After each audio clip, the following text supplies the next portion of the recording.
आज world haemophilia day है और 6 महीनों से हमारे पास life saving anti haemophilic drugs नहीं है जीएमसी हॉस्पिटल में। भी किसी भी पेशेंट को किसी भी वक्त स्पॉन्टेनियस ब्लीड हो सकता है। हीमोफीलिया सोसाइटी कश्मीर का प्रेसिडेंट हूँ, सैयद माजिद कादरी मेरा नाम है। आज वर्ल्ड हीमोफीलिया डे है और वर्ल्ड सतह पर आज ये इवेंट्स, अवेयरनेस इवेंट्स और प्रोग्राम्स ऑर्गेनाइज किए जाते हैं। लेकिन हम प्रेस इनक्लो में क्यों आए हैं, प्रोटेस्ट हम क्यों कर रहे हैं?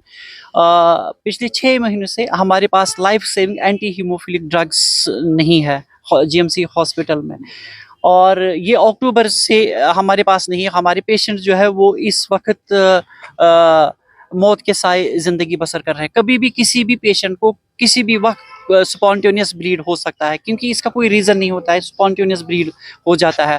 जॉइंट ब्लीड, नोज ब्लीड और माउथ ब्लीड तो कंटिन्यू हो रहा है, लेकिन हमें सिर्फ खौफ है कि किसी को लाइफ थ्रेट ब्लीड ना हो जाए। अगर लाइफ थ्रेट ब्लीड किसी पेशेंट को हुआ तो उसको बचाना मेडिसिन के बगैर नामुमकिन है।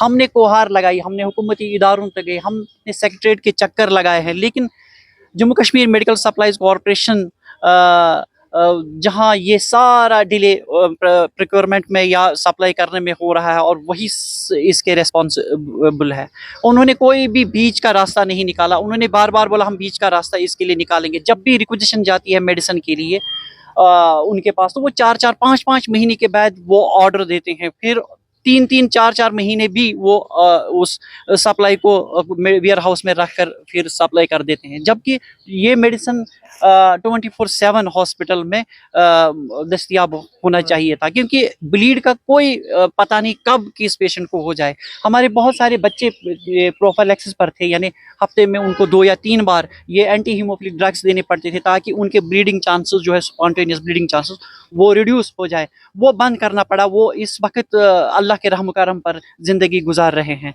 हम इसीलिए आज प्रेस कॉलोनी में आए जी। तो हम गवर्नमेंट से अपील इस वक्त भी कर रहे हैं कि आप देखिए कि उसके बाद क्या प्रोक्योरमेंट नहीं हुई किसी ड्रग की या इक्विपमेंट्स की। सिर्फ हीमोफीलिया ड्रग्स की प्रोक्योरमेंट क्यों नहीं हुई? जानबूझकर वो प्रोक्योरमेंट क्यों नहीं कर रहे हैं? तो उसके बाद हम सेक्रेटरी हेल्थ से भी मिले, उन्होंने इंटरवेंशन किया, उन्होंने लेटर निकाली बाज़ाब्ता, उस पर लिखा है कि ये इमरजेंसी बेसिस पर प्रोक्योरमेंट किया जाए। उसके बाद भी कॉरपोरेशन के जो मुंतज़मीन है वो टस से मस नहीं, उन्होंने नहीं किया।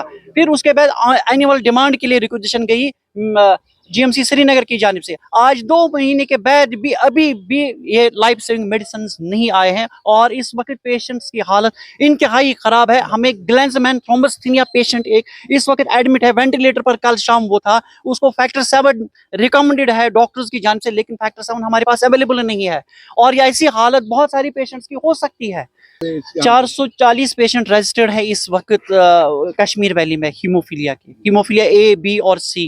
हमारी गवर्नमेंट से अपील है कि तवज्जो इसकी इस जानिब आप, ये एक इंसानी मसला है और इंसानी, यहाँ पर इंसानी जानों का खतरा है, इंसानी जानें ज़िया होने का खतरा है, और इसकी जानिब मेहरबानी करके आप तवज्जो दे दीजिए। मेडिकल सप्लाईज कॉरपोरेशन एक बार एक तहकीकात कीजिए कि बिल आखिर इन ही ड्रग्स को प्रोक्योरमेंट या सप्लाई करने में लेट क्यों हो जाता है। अगर हम बार बार मीडिया में भी आते हैं, ये भी गुनाह हमारे लिए बन गया है कि हम जब मीडिया में जाते हैं, वहां से अनऑफिशियली हमें ये कहा जाता है कि ये लोग मीडिया में जाते हैं, रहने दो, हम सप्लाई नहीं करेंगे। ये भी हमने सुना है। आप देखिए, हमें विक्टिम बनाया जाता है, पता नहीं किन, या तो उनके जाती कुछ मफादात हैं, और विक्टिम हमें बनाया जाता है। इसलिए हम आज वर्ल्ड हीमोफीलिया डे जो है पूरी दुनिया में मनाया जाता है अवेयरनेस के तौर पर। हम प्रेस इनक्लो में एहतिजाज के बतौर यहाँ पर एहतिजाज कर रहे हैं कि हमारी लाइफ्स को खतरा, हमारे बच्चों की लाइफ्स को खतरा है। मेहरबानी करके इन्हें बचा दीजिए। 6 महीनों से ड्रग नहीं, जबकि ये 24/7 होना चाहिए हॉस्पिटल्स में।